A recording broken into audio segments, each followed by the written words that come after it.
Levesque, or Patricia Levesque. I was in Volume 1 of Empowering Women to Succeed. And as my story was divinely guided prosperity.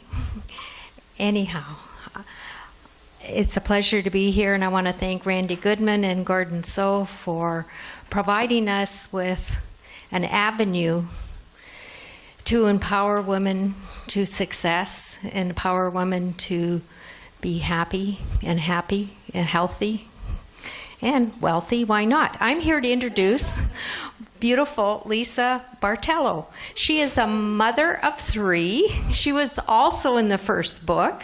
Congratulations, Lisa, for being in the second book. She's a very well-educated lady with an honors degree from Western Ontario. Like, wow. She's a real estate agent, a very successful real estate agent. Also, she was called to become a healer. Imagine that. And so I'd like Lisa to come up and share her motivation and inspire us. Thank you. 'Cause all of me loves all of you. Love your curves and all your edges, all your perfect imperfections. Okay, so that song was for my kids because I always tell them, one day I'm going to meet someone who will love me enough to write me a song like that. And they roll their eyes at me, and they laugh at me, and they continue to do so on many avenues. So it's really bright here, like super bright. And so I just wanted to rub that in and use that as my intro song this time round. Natalie was all worried when I was sitting there saying, "Don't you have your paper?" So my chapter is on self-love. I've taken psychological testing, and one of my traits is responsibility. It's basically, I always do what I say. I never miss deadlines, except with this chapter, I missed every single deadline. I was going through a lot of transition in retrospect, and I really had to question. I was kind of living so many things as I was writing. You know, I can talk 4,000 words in like 4 minutes flat, easily, every day, all day. But writing this small snapshot, it really took me some time. And I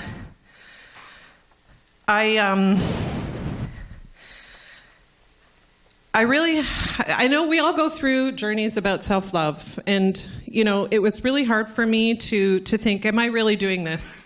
Can I really do this? You know, I'm always talking, love is always a subject in my life. I don't see Miss Maria yet. I don't, but she could be here because the lights are so bright. Maria said to me last year, she said, "You're supposed to touch everybody you meet with love." And I said, that makes perfect sense for me. You know, I'm always looking for that pure, unconditional love. I understand as a soul, when we cross over, we feel love we could never feel here on earth. And I guess in a way, I'm always seeking that. But seeking it, of course, we all seek it externally. And there's only 2 emotions, right? Fear and love, and you can't be in both simultaneously. So, you know, I really had to sit back and say, you know, can I really live this? Am I really telling this story authentically? You know, can I live this in my truth? So it took me quite a while. Sorry, Randy. It's funny because last year, I have a quote at the beginning of my chapter last year by Marianne Williamson from A Return to Love. Of course, I've never read A Return to Love. I watched the movie Aquila and the Bee, and I was so taken by this quote that I stopped and started the VCR about 5,000 times back in the day, like long before we could just Google some words and have exactly the author. And I wrote this quote, and I put it in a Word document. I gave it to my mom and my sons in their Christmas card, and I put it on my wall at work, and I looked at it every day. And eventually someone said, yeah, that was Nelson Mandela. I think it was my sister, actually. And then I finally looked it up, I guess, when Google was finally current enough, and it was Marianne Williamson. Anyway, My friend sent me, 2 days ago, she sent me this quote. And she said, "This quote reminds me of you." And I'm like, well, you've read my chapter, right? It's actually in print. And it's like my theme of life. So it's funny how relevant it seems even this year with a topic that feels totally different. And the fact that a friend would say that she identifies me and my personality with this quote, really stuck with me. So I'm going to read it to you because I just love it. Our deepest fear is not that we are inadequate. Our deepest fear is that we are powerful beyond measure. It is our light, not our darkness, is the most that frightens us. We ask ourselves, who am I to be brilliant, gorgeous, talented, fabulous? Actually, who are you not to be? You are a child of God. Your playing small does not serve the world. There's nothing enlightened about shrinking so that other people won't feel insecure around you. We are all meant to shine as children. I actually cut and paste this from my friend's text message, and I see it's not quite the quote. But we're all born to make manifest the glory of God that is within us. It's not just in some of us, it's in everyone. And as we let our own light shine, we unconsciously give other people permission to do the same. So that's really at the basis of my, my thoughts about self-love and my chapter in writing about my journey really to that, which, I was very far away from it in retrospect.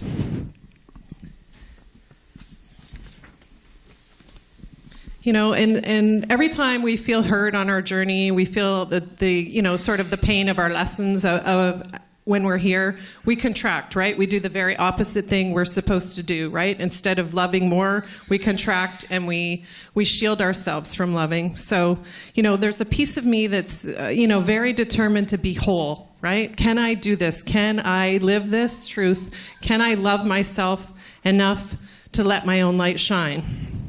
And I have worked at it. When people say, wow, you've changed or this or that, I say, you know what? I will take that compliment because I work at it. And it, as every single one of us knows, it's not easy. But can I live it? Can I live this story? So my life has continued to transition. Everything I want to do is, to the greatest degree of myself, right? I can only live my highest truth, my greatest self, if I love myself. And, it's funny, for someone as candid and open, I'm constantly told I'm open. Some of you may know that almost every single close friend of mine is a psychic medium. So you know that you're probably pretty open when all your friends can see right through you and read your mind. But when I sent my chapter for a read to my sister at the 11th hour, she said to me, wow, I never knew any of this. So, that's part of the journey, right, is the talking out loud. The talking out loud heals. And not only that, the writing, of course. I'm always guiding people when I guide them energetically, right? The frequency of writing it down makes it that much more powerful, makes it that much more real. So this chapter has been so cathartic for me. It's hard too when you start out. It's like, no, not liking it as much as last year's, and don't know if this is the right theme for me. So it was really, really quite a journey getting to this point. And I end my chapter pretty triumphantly. And I've had so many people recently in the past just month or two. It's synchronistic. I had my brother-in-law's mom say to me, "You're going to get what you want." And I said, "What? Like, why do you say that? What is it about me that makes you say that?" So interesting. And another friend that said to me that recently someone was gossiping about me, like someone so far removed from me, like not even in my sphere of anything. And she said to her, "If anybody I know will get what they want, it's Lisa Bartello." And I thought, okay, you know what? Between the quote and all these things I've heard in the last few weeks, I feel like I am living my truth. I feel like I am living, as much self-love to the greatest degree that I can. And I hope I am, because I want that for my children.